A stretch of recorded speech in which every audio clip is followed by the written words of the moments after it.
I assured Srimati Sonia Gandhi, Rahul Gandhi and Priyanka Gandhi that, and Mr. Mallikarjun Kharge, that I will deliver Karnataka to their fold.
I assured Srimati Sonia Gandhi, Rahul Gandhi and Priyanka Gandhi that, and Mr. Mallikarjun Kharge, that I will deliver Karnataka to their fold.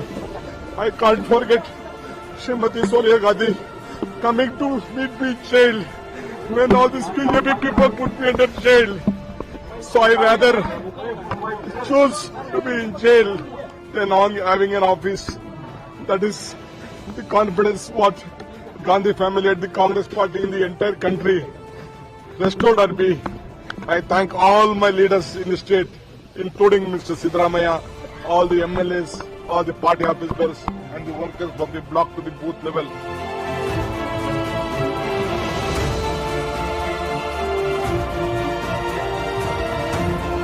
So Chief Minister, whatever the corruption and the misrule the BJP government had given, those things will be get corrected by him. So in the interest of the state also, I think he should become CM.